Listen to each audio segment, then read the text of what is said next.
Salut à tous, c'est Revan et aujourd'hui on se retrouve pour une nouvelle vidéo. Et aujourd'hui je voulais faire une petite vidéo pour réagir à l'annonce qu'on a eue il y a 2 jours je crois. Comme quoi, sauf énorme retournement de situation, Thibaut Pinot ne participera pas au Tour de France 2021. Et donc aujourd'hui on va essayer de se poser la question de savoir si c'est un bon choix ou non pour le coureur franc-comtois. Alors pour ceux qui se souviennent, j'avais déjà parlé de Thibaut Pinot sur la chaîne quand j'avais évoqué son abandon sur le Tour de France 2020.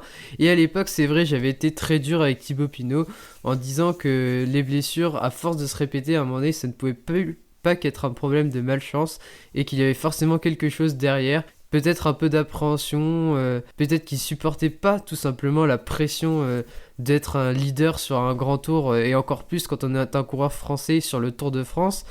Et même si, comme je l'ai dit, j'avais été très dur à l'époque, je pense que l'annonce d'aujourd'hui ne fait un peu que valider ce que j'avais dit il y a quelques mois dans ma vidéo. Et donc, l'annonce, c'est donc que Thibaut ne participera pas au Tour de France 2021, mais qu'il va plus se diriger vers un tour comme le Giro. Alors, déjà, ma première réaction, ça a été super nouvelle, parce que vraiment, Thibaut Pinot, on sentait que là, sur le Tour de France 2020, il y avait vraiment quelque chose qui s'était cassé.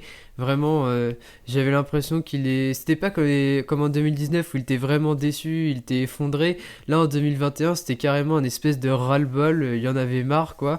Et on sentait qu'il avait peut-être plus la force ni l'envie de vouloir encore une fois revenir sur le Tour pour la victoire. Et déjà, la première chose qui me fait dire que c'est une bonne décision de la part de la Groupama FDJ, c'est tout simplement, et comme j'en avais parlé il y a quelques mois aussi, le parcours de ce Tour de France 2021, qui n'est pas vraiment fait, on va dire, pour un coureur comme Thibaut Pinot.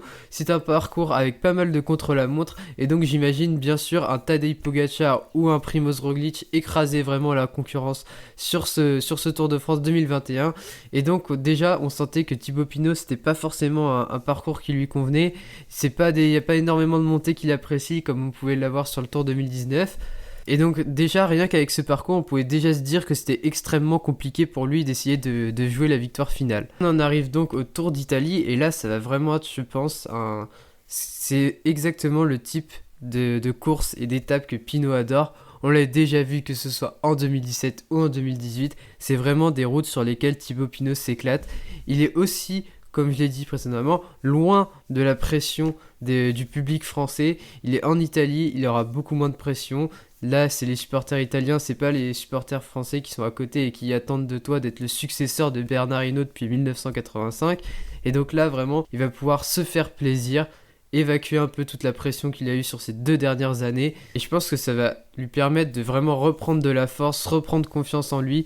Il était resté quand même sur 2 échecs terribles et cuisants avec ces 2 derniers tours. Donc là, il va vraiment se remettre en forme. Il va se faire plaisir, je pense qu'il pourra sans problème jouer minimum un podium et qui sait pourquoi pas gagner ce Giro 2021. Bon, après ça dépendra aussi de la concurrence, à voir ce que vont faire les coureurs de chez Ineos. On sait qu'ils ont pas mal de cartes à jouer sur les grands tours. À voir aussi l'éclosion de coureurs comme Tao Gegenhardt, voir ce que fera un Remco Evenepoel, tout ça. Donc vraiment, il y aura encore énormément de concurrence, même sur un Giro. Mais bon, Thibaut Pinot, c'est quand même un coureur qui a montré qu'il était capable de choses énormes. Ses tours d'Italie en 2017-2018, il arrive à suivre des coureurs comme Dumoulin et Christopher Froome au top. C'était vraiment pas rien. Et ce qu'il a fait sur le Tour de France 2019, je pense que très peu de coureurs ont fait des choses comme il a pu le faire ces dernières années face à des mastodontes comme la Sky ou la Jumbo-Visma. Et là aussi où ça sera très intéressant pour la Groupama FDJ de Marc Madiot, c'est qu'ils vont avoir 2 très belles cartes aussi à jouer sur ce Tour de France 2021 en la personne d'Arnaud Démare et bien sûr de David Gaudu. Arnaud Démare, il avait fait un Giro magnifique cette année, il a fait 4 victoires d'étape et vraiment ça aurait été très dur pour lui de voir qu'encore une fois il va devoir passer à côté du Tour de France qui est vraiment l'étape de ses rêves comme pour tout coureur français. En plus il a déjà montré, Arnaud Démare, qu'il avait déjà réussi à gagner sur le Tour de France, il a déjà eu plusieurs victoires d'étape et donc là vraiment il arrive à quasiment au sommet de sa carrière bientôt, Arnaud Démare, et je pense qu'il va vraiment faire des ravages sur le Tour de France 2021 et qui va nous ramener au moins une ou deux victoires d'étape, pardon. Et ce qui va être aussi forcément intéressant, comme je l'ai dit, c'est David Gaudu. David Gaudu qui a fait une Vuelta splendide, vraiment 2 victoires d'étape, une 8e place au général, et vraiment j'ai trouvé qu'il avait vraiment passé un cap C'était plus seulement le coéquipier parfait comme il avait pu l'être sur le Tour de France 2019. Là, c'est carrément un coureur qui a montré qu'il était capable d'aller chercher des victoires d'étape et même s'il jouait pas forcément à fond, de faire une très bonne place au général sur un grand tour.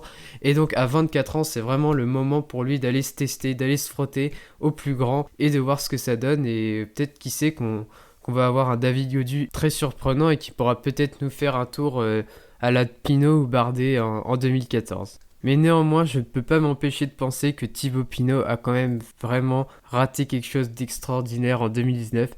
J'ai l'impression que le train est passé et que maintenant il ne repassera plus jamais. Il avait vraiment l'occasion de remporter un Tour de France et de réaliser une performance absolument sensationnelle. Et là, encore plus 2 ans après maintenant, déjà sur le coup, on sentait que c'était peut-être l'année ou jamais et qu'il n'y aurait plus d'autres occasions.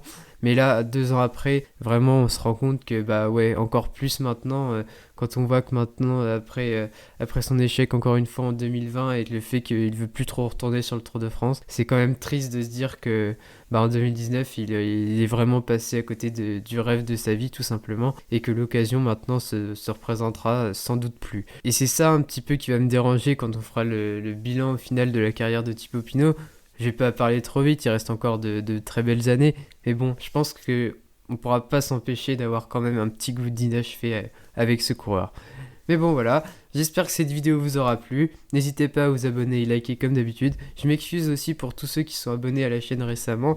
J'ai pas pu faire de vidéo ce mois-ci, ce mois dernier parce que j'avais énormément de choses à faire. Donc voilà, je vais essayer d'être plus actif dans les semaines qui viennent. C'était Revan. Salut!